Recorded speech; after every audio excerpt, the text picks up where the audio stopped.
কোরআন শরীফকে আসার মারলাম।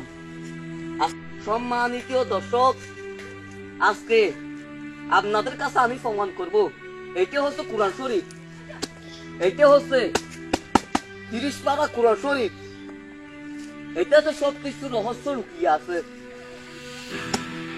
এই কোরআন শরীফে সব রহস্য লুকিয়ে আছে। এখন আমি প্রমাণ করতে চাচ্ছি এটাই, মানুষের কাছে শুনে এসেছি আল্লাহ আছে,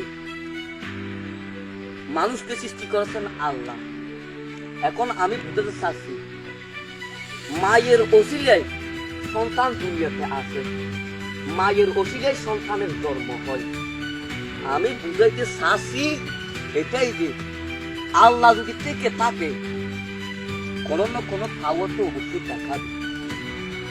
আর বিশ্বাস তো জন্মেই আমার মতো বন্ধার একজন মানুষের সাথে, কিন্তু আমার সেটা বিশ্বাস নাই, বিশ্বাস নাই। এখন আমি একটা জিনিস প্রমাণ করব। আজকে এই কোরআন শরীফ ধরে বলতেছি একটা জিনিস, এই কোরআন শরীফ দিয়ে পাহাড়ে কত নাই। আমি লোকের কাছে শুনেছি, মানুষের কাছে এই কোরআন শরীফ পাহাড়ের কত নাই, সেই কোরআন শরীফ আমি হাতে নিলাম। এখন আমি বুঝতে চাচ্ছি আজকে আমি কোরআন শরীফকে অপমান করব, আল্লাহ একটা আমি নিশানা দেখাবো। হোক সেটা আমার মৃত্যু, হোক আমার এক ধরনের বিয়ারাম, সেটা আমি মেনে নেব, শুধু আল্লাহর বিশ্বাস আমি পাওয়ার জন্য। আল্লাহ আছে দুনিয়াতে, আল্লাহ উপরে আছে, আল্লাহ আল্লাহ বলতে কিছু আছে, সে দিয়ে প্রমাণ পাওয়ার জন্য, বিশ্বাস আমার ভিতর ঢুকার জন্য আমি আজকে প্রমাণ করব আল্লাহ আছে, আল্লাহ কবার আমি দেখবো। তাই আমি তার মারলাম, দেখি আমার কি হয়। কাল পরশু 1 মাস টাইম আছে, কিন্তু আমার যদি কিছু হয় তাহলে আমি বিশ্বাস করব আল্লাহ আছে।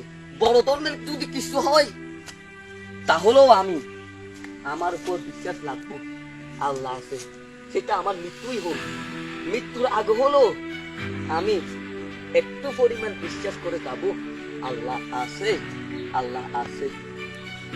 যখন মৃত্যু হয় তখন মানুষ ছটফট করে। আজকে আমি কোরআন শরীফ মেলা মারলাম, মেলা মারার পর আমি 1 মাস সময় নিলাম। এই 1 মাস ভিতর আমার যদি কোনো বড় ধরনের কিছু হয় তাহলে আল্লাহ আছে বলে আমি বিশ্বাস করব। বড় না ছোটখাটো হলেও হয়, আল্লাহ যেতেই বেরাম দেব, সেটা আমার মৃত্যুই হোক, তবুও আমি একটা বিশ্বাস পেতে চাই। আপনাদের কাছে আমি এটাই প্রমাণ করলাম, আর কোনো কিছু না। আমিও নিজে একটু প্রমাণ আর বিশ্বাস পাওয়ার জন্য একটু আমি এই কাজটা করতে বাধ্য হলাম, এটাই আমার কাজ সাহস। আমার ভিতর বড় কষ্ট, আমি একজনকে আপন ভেবেছি সারা জীবন, সারা কাজ আমি একজনকে আপন ভেবেছি, সেটা হলো লাফসান আমার বন্ধু। আমার বন্ধু তো আমি কি না করেছি, আমার বন্ধুকে পাওয়ার জন্য আমি পুরো দুনিয়া বরবাদ করে দিতে পারি, এমনকি নিজের জীবনটাকেও শেষ করে দিতে পারি। আমার বন্ধুকে আমি অনেক ভালোবাসি, অনেক। আমার বন্ধুর মতো আপন এই দুনিয়ার আর কেউ নাই, আর কেউ থাকতে পারে না। না না না, আমার বন্ধু একজনই আমার আপন আছে। আমি এটাই বিশ্বাস রাখি সবসময়, আমার আপন বলে আমার বন্ধু, এটাই হচ্ছে আমার আপন মানুষ, এটাই আমার কথা। ধন্যবাদ। কোনো ভুল হয়ে থাকলে ক্ষমা থাকতো।